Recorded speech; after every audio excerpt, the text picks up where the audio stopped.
warahmatullahi wabarakatuh. Alhamdulillah, assalatu wassalamu ala rasulillah Sayyidina wa maulana Muhammad ibn Abdullah wa ala alihi wa sahbihi wa man walah. Ashhadu an la ilaha illallah wahdahu la syarika lah wa ashhadu anna sayyidana wa maulana Muhammadan abduhu wa rasuluhu la nabiyya ba'dah. Allahumma salli wa sallim ala sayyidina Muhammadin wa ala alihi wa sahbihi ajma'in, amma ba'du. Fa inna ahsanal kalam kalamullahil malikil alam wa khairul hadi hadiyu Muhammadin sallallahu alaihi wasallam. Allahumma zidna ilma warzuqna fahma wa atinal hikmah wa alhiqna bis salihin bi rahmatika ya arhamar rahimin, amin ya rabbal alamin. Hadirin jemaah rahimakumullah yang dirahmati Allah Subhanahu wa taala. Kita berada pada permulaan Ashhurul Hurum, yaitu bulan Dzulqa'dah atau sering disebut dengan bulan Hafid, yaitu di mana bulan dihafid digandeng oleh dua hari raya. Bulan ini digandeng oleh Idul Fitri di depan Idul Adha. Salah satu bulan yang diagungkan dan dimuliakan Allah. Dari 12 bulan ada 4 bulan. Istilah Al-Quran menyebutnya Ashhurul Hurum. Jika Al-Quran saja mengagungkan, Allah menginformasikan, maka bagaimana ekspresi manusia dengan keempat bulan ini? Allah berfirman, Inna iddatash syuhuri indallahi isna asyara syahran fi kitabillah yauma khalaqas samawati wal arda minha arba'atun hurum. Sesungguhnya bilangan bulan dalam 1 tahun ketika penciptaan langit dan bumi, Allah yang menentukan isna asyara syahron, terdapat 12 bulan. Jadi penetapan 12 bulan dalam 1 tahun itu bukan karya manusia, bukan penemuan ilmiah, bukan hasil riset astronomi, apalagi hasil penemuan bangsa Yunani.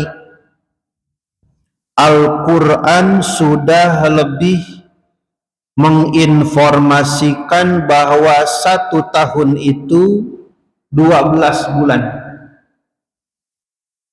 Kita sebagai orang yang beriman tentu lebih percaya Al-Quran, meyakini Allah. Beriman, meyakini, mempercayai bahwa 1 bulan, 1 tahun 12 bulan, dan ketentuan 12 bulan dalam 1 tahun itu kita imani, kita percayai bahwa itu adalah ketentuan Allah, firman Allah, Al-Quran menetapkan, maka itu sebagian daripada iman. Bukankah salah satu rukun iman itu adalah mengimani kitab-kitab suci Al-Quran, termasuk Al-Quran? semua isi kandungan Al-Quran, orang yang beriman wajib mengimani sekaligus mempercayai dan menerima kebenarannya. Maka sebagai orang yang beriman yang pertama, imani, percayai, yakini bahwa ketetapan 1 tahun 12 bulan bukan produk Yunani, bukan penemuan ilmiah, bukan hasil riset astronomi, tapi Al-Quran, Allah yang menyebutkan, inna iddatash syuhuri indallahi isna asyara syahran fi kitabillahi yawma khalaqas samawati wal arda minha, kata Allah di dalam Al-Quran, di antara 12 bulan tersebut arba'atun hurum, ada 4 bulan yang spesial, ada 4 bulan yang mulia, ada 4 bulan yang agung. 4 bulan ini mulia, agung, dan dimuliakan, diagungkan oleh Allah. Sekalipun manusia tidak mengagungkan dan tidak memuliakan, dianggap biasa saja, maka 4 bulan ini di hadapan Allah tetap bernilai agung, bernilai mulia. Maka 4 bulan ini bukan bulan biasa di hadapan orang-orang yang beriman. Sebejat-bejatnya orang Arab, seganas-ganasnya orang Arab, sekeras-kerasnya orang Arab, bila mana datang 4 bulan ini mereka melakukan gencatan senjata. Goloknya disimpan, pedangnya disimpan, senjatanya disimpan. Tidak ada pertikaian, pertengkaran, pentempuran, pembunuhan, peperangan, pertumpahan darah, tidak ada. 4 bulan ini adalah bulan perdamaian. Jika orang-orang jahiliyah saja begitu menghargai 4 bulan ini, yang mana konon mereka tanpa kultur akhlak, tanpa kultur budi pekerti, tapi toh nyatanya ketika datang 4 bulan ini mereka menghargai, menghormati. Bahasa orang tuanya pamali.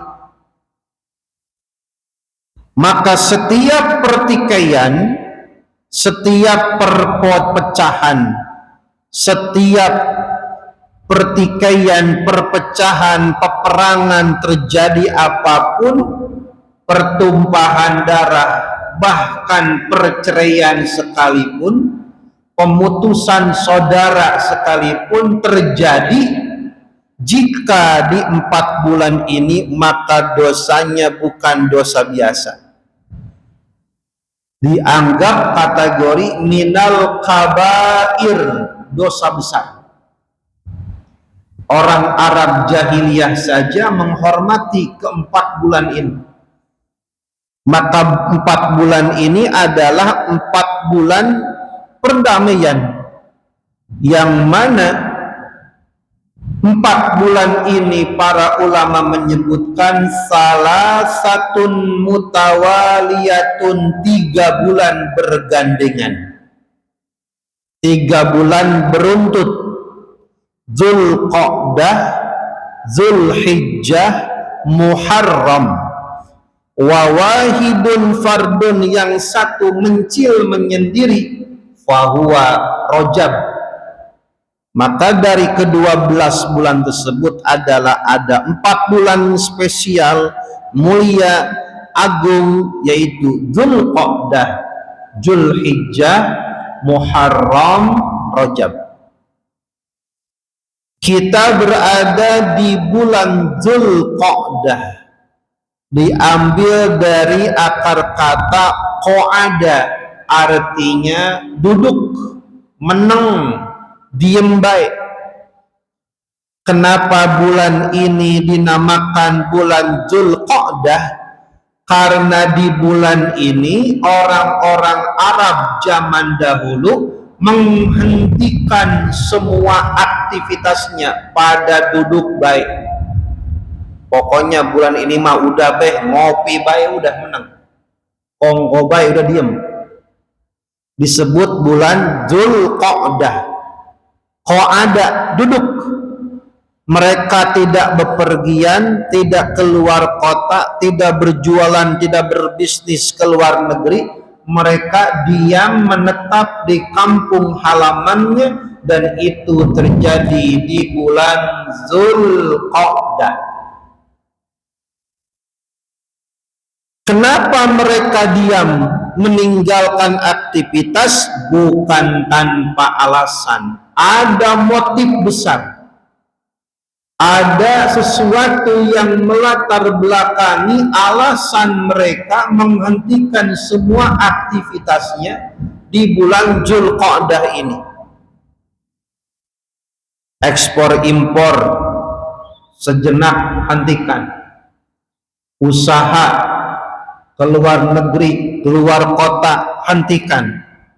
Dzulqa'dah mereka menetap di kampung halaman, bukan tanpa alasan, bukan tanpa motivasi, bukan tanpa dorongan. Orang-orang Arab menetap sejenak di bulan Dzulqa'dah, alasannya karena mereka mempersiapkan diri menjadi pribumi yang baik karena akan kedatangan tamu dari seluruh dunia. Ya'tina min kulli fajjin amik, akan datang tamu-tamu Allah untuk melaksanakan ibadah haji di bulan Dzulhijjah. Persiapannya sebulan. Maka di sini Rasul mengajarkan, man kana yu'minu billahi wal yaumil akhir falyukrim doifah. Barang siapa mengaku beriman Allah kepada Rasulnya, mengimani hari pembalasan hari kiamat, maka tanda keimanan seseorang falyukrim doifah, muliakan tamunya. Maka pribumi yang baik akan memberikan jamuan sambutan ketika adanya tamu, itu sebagai bentuk tanda keimanan. Apalagi kita orang timur, ada peribahasanya, lungguh persilahkan duduk,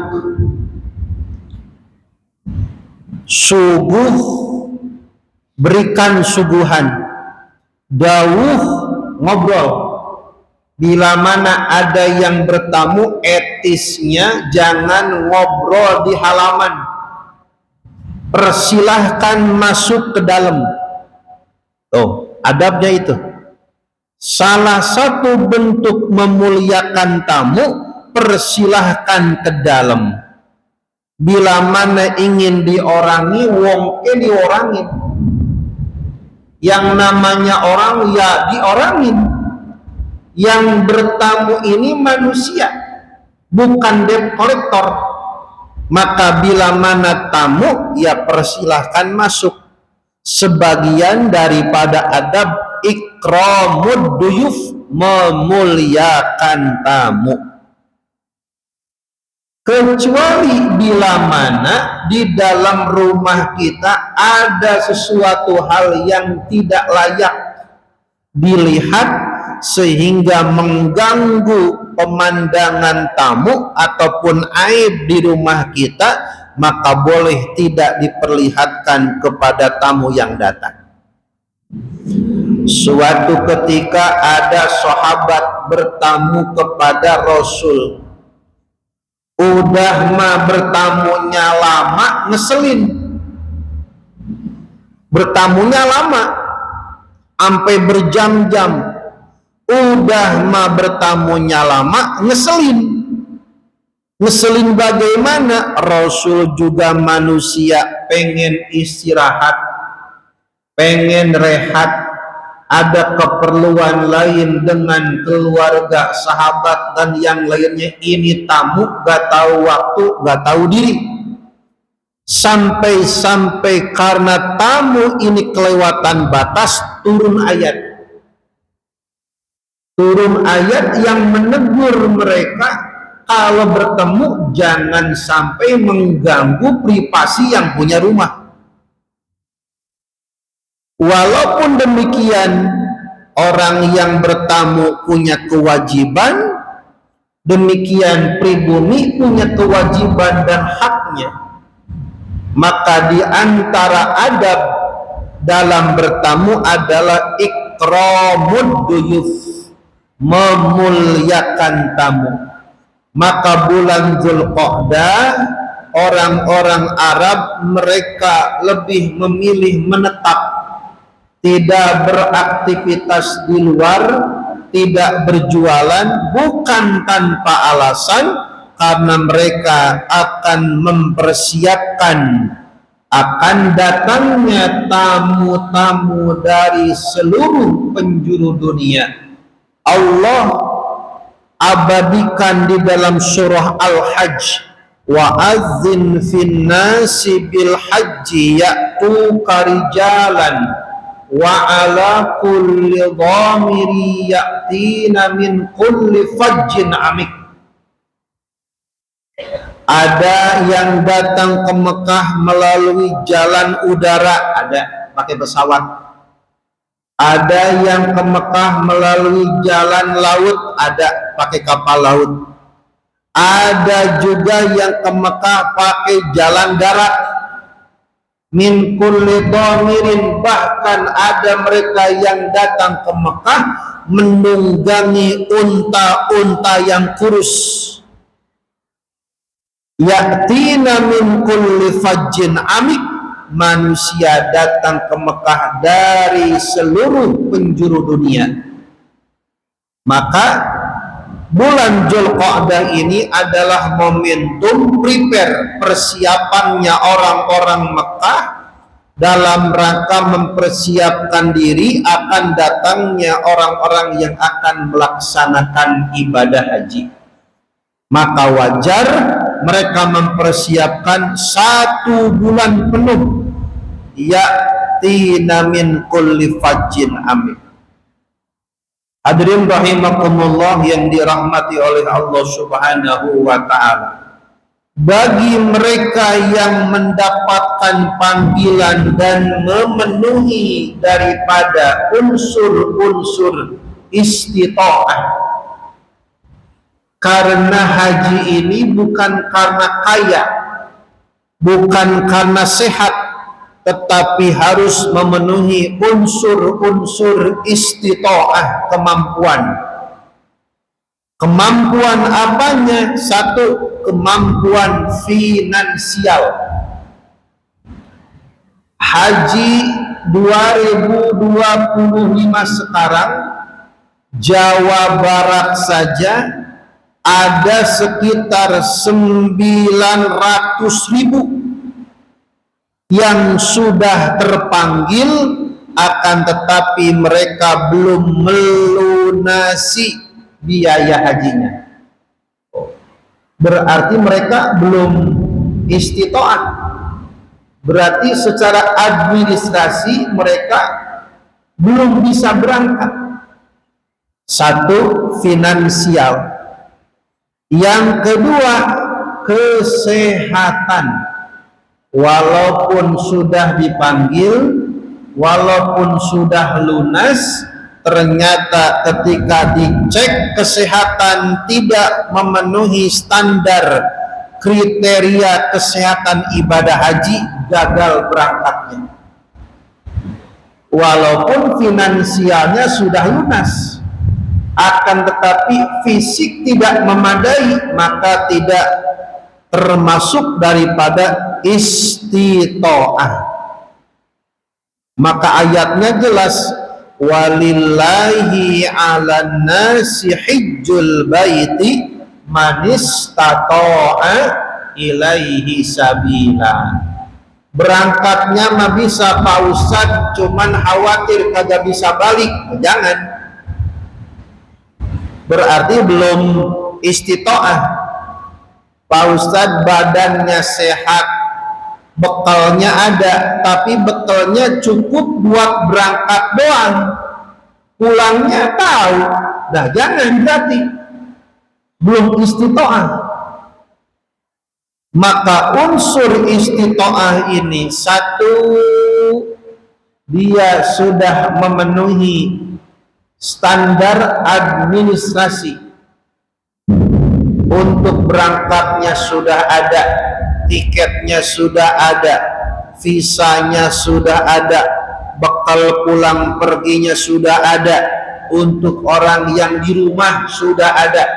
Jangan sampai ruko dijual, rumah dijual, tanah dijual, pulang-pulang tidur di kolong jembatan, sama juga bohong tuh. Yang begitu mah ngerepotin yang ada.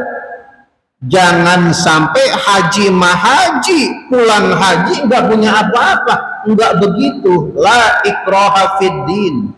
Dalam agama nggak maksa. Kalau memang belum mampu nggak usah. Kalau belum bisa ya jangan.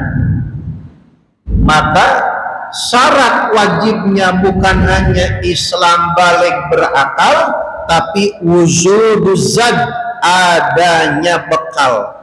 Bekal untuk administratif, bekal untuk perbekalan di perjalanan pergi, bekal untuk perjalanan pulang, dan perbekalan untuk orang-orang yang wajib dia nafkahi. Siapa? Istrinya. Siapa? Anaknya, pembantunya, karyawannya, semua orang-orang yang berada dalam naungan kewajiban nafkah di dalamnya. Maka bila mana tidak bisa mencukupi, maka belum masuk istitoah. Walaupun badannya sehat, akan tetapi bila mana harta habis untuk berangkat bisa, pulang bisa, tetapi sudah pulang rumah enggak ada, kekayaan enggak ada, ujung-ujungnya pulang haji malah ngontrak. Nah jangan.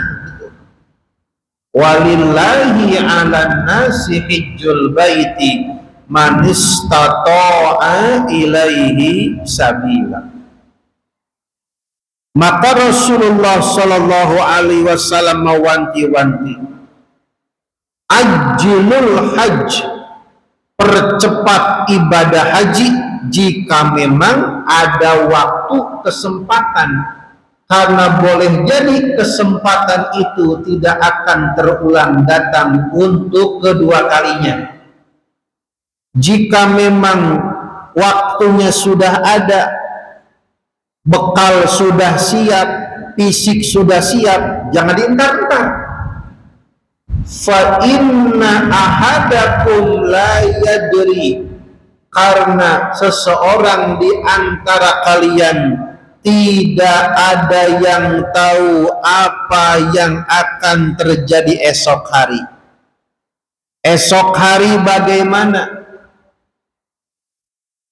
Minggu depan bagaimana? Bulan depan bagaimana? Boleh jadi dientar-entar, ditangguh-tangguh, sakit duluan. Sakit tidak, meninggal, udah gak bisa berangkat. Maka ketika ada panggilan, ada kesempatan, kata Nabi, ajilul hajj, percepat ibadah haji, hajju qabla an tuhajju, berhajilah kalian sebelum dihajikan. Kalau berhaji berarti dia yang berangkat. Kalau dihajikan berarti sudah meninggal, namanya badal haji. Nah pertanyaannya, mau haji apa dihajikan? Jangan nunggu dihajikan. Udah ngumpul-ngumpul bertahun-tahun, siang malam enggak jadi ukuran, pengen haji, entar anak-anak kalau udah gede, kalau si bontot udah beres kuliahnya. Padahal mah waktu ada, bekal ada, tapi dientar-entar. Kata Rasul, ajilul haj, percepat ibadah haji. Fa inna ahadakum la yadri, karena seseorang di antara kalian tidak ada yang tahu apa yang terjadi kemudian hari. Dientar-entar, ditangguh-tangguh, maka harta yang dikumpulkan tidak bisa dinikmati, aset yang disimpan tidak bisa dibawa. Maka kata Rasul di dalam hadisnya, hajju qabla an tuhajju, berhajilah sebelum dihajikan, agar umat ini menyempurnakan daripada rukun Islamnya, padahal sudah istitoah, sudah bekalnya ada, waktunya sudah ada, kesempatan ada. Kesempatan yang ada jangan ditunda-tunda, karena boleh jadi kesempatan itu tidak akan datang untuk kedua kalinya.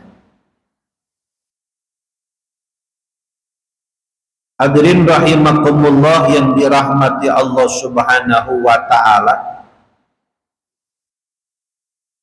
tahun 2000 ke belakang itu haji masa tunggunya paling lama 5 tahun.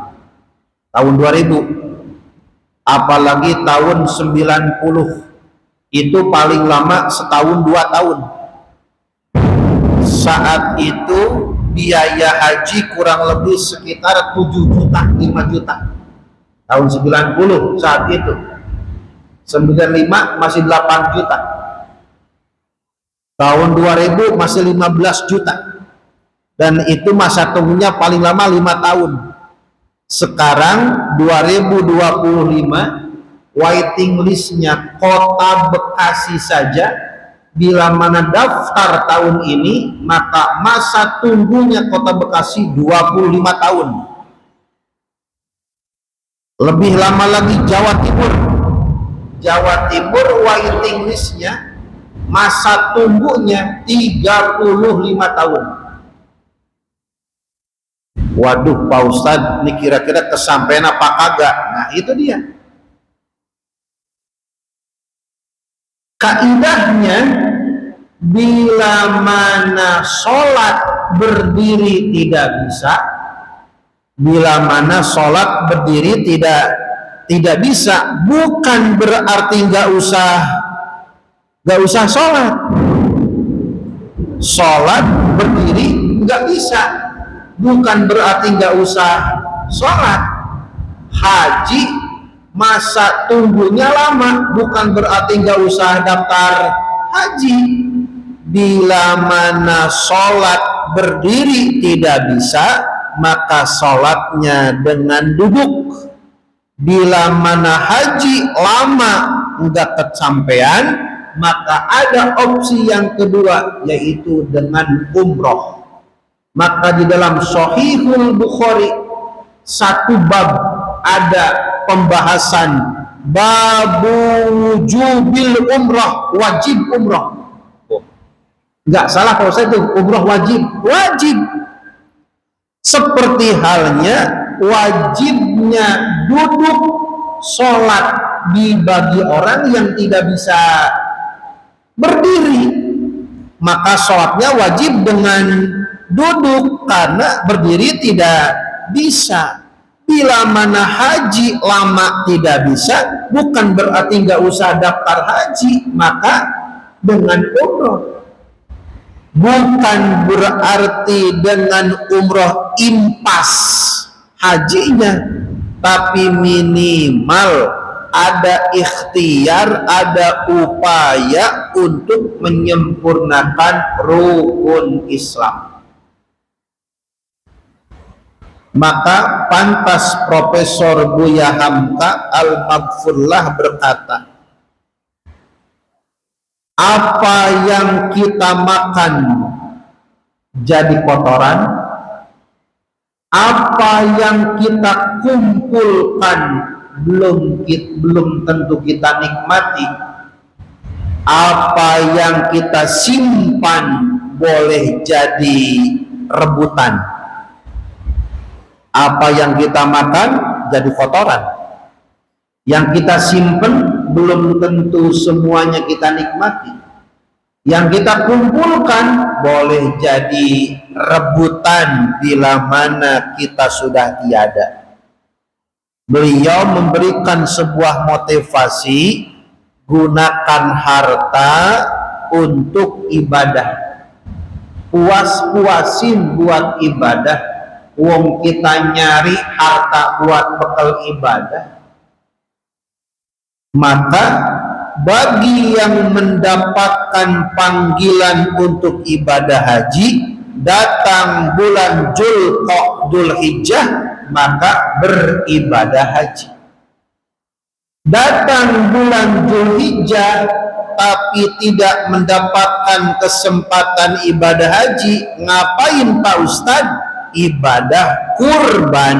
Nah, itu bandingannya. Bagi yang berangkat haji, datang bulan Dzulhijjah, maka mereka melaksanakan ibadah haji.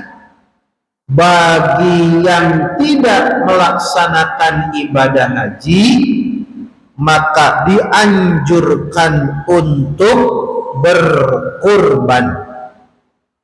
Man lahu wus'atun falam yudahi, barang siapa mereka yang mendapatkan kecukupan harta akan tetapi mereka enggan berkurban, fala yaqrabanna musallana, kata Rasul, jangan coba-coba mendekati tempat sholat kami. Tidak nanggung-nanggung ultimatumnya Rasul bagi mereka yang mendapati kecukupan harta akan tetapi enggan untuk berkurban. Kurban ngapain, biasa aja, dianggap biasa dan tidak mengimani nilai-nilai hikmah daripada ibadah kurban, bahkan menyepelekan ibadah kurban, tetapi dia cukup memiliki kelebihan harta. Rasul menekankan fala yaqrabanna musallana, jangan sekali-kali mendekati tempat ibadah kami, menunjukkan bahwa ibadah kurban memiliki posisi yang strategis dalam sunnah Rasulullah sallallahu alaihi wasallam. Abdimu dohayakum fa innaha madayakum yaumal qiyamah. Sunnahnya cari hewan yang gemuk, karena hewan kurban kalian akan menjadi hewan tunggangan kalian kelak di hari kiamat. Hadirin rahimakumullah yang dirahmati Allah Subhanahu wa ta'ala. Di dunia ini banyak hewan yang dijadikan konsumsi. Tapi rahasianya, kenapa ketika Nabi Ibrahim diperintahkan untuk menyembelih putranya Nabi Ismail, penggantinya bukan banteng, penggantinya bukan onta, penggantinya bukan sapi, tapi kenapa penggantinya wa fadainahu bidibhin azim, yang mengganti penyembelihan Ismail diganti oleh Allah dengan domba ataupun kambing. Kenapa dengan kambing? Padahal sapi ini saja, onta lebih banyak dagingnya, kebo seumpamanya. Ini menunjukkan bahwa hewan kambing memiliki posisi istimewa dalam urutan menjadi hewan kurban. Sebagian para ulama berkata, wasab'u syiyahin afdalu minal baqarah awil badanah. 7 ekor kambing itu lebih utama, lebih afdol daripada 1 sapi atau 1 ekor unta. Itulah kenapa ketika Nabi Ibrahim hendak menyembelih, hewan penggantinya bukan sapi, bukan kebo, bukan unta. Yang menjadi hewan pengganti penyembelihan Ismail adalah domba. Inilah rahasianya, salah satu rahasianya dari sekian hikmah rahasia kenapa domba menjadi hewan pengganti penyembelihan Ismail. Menurut mayoritas ulama ahli tafsir, ulama ahli fikih menunjukkan bahwa jenis hewan domba atau sejenisnya memiliki urutan istimewa dalam ibadah kurban dibandingkan dengan hewan-hewan yang lainnya. Bukan berarti nggak boleh, akan tetapi bila mana mengikuti sunnatul Quran, sunnah Rasul, maka kurban itu dengan kambing. Karena mayoritas kurban Rasul dengan kambing. Kurban Rasul dengan 2 kambing. 1 untuk diri beliau, 1 ini adalah kurbanku dan kurban untuk umatku yang mana mereka tidak mampu untuk berkurban. Lagi-lagi hewan yang disembelih bukan onta, bukan sapi, tapi domba. Pak Ustadz, jangan diulang-ulang, takutnya ngerecokin panitia. Soalnya panitia ngoleknya sapi. Ini mah bukan masalah sapi ataupun kambingnya, ini mah keafdolannya begitu. Yang mau sapi monggo, yang mau kambing monggo. Mendingan sapi dagingnya banyak daripada kambing tapi kuru. Dengan sapi. Maksudnya begitu. Lihat dari esensi maslahatnya. Kalau melihat keafdolan, keutamaan, domba. Tapi melihat kemaslahatan, kemanfaatannya, sapi.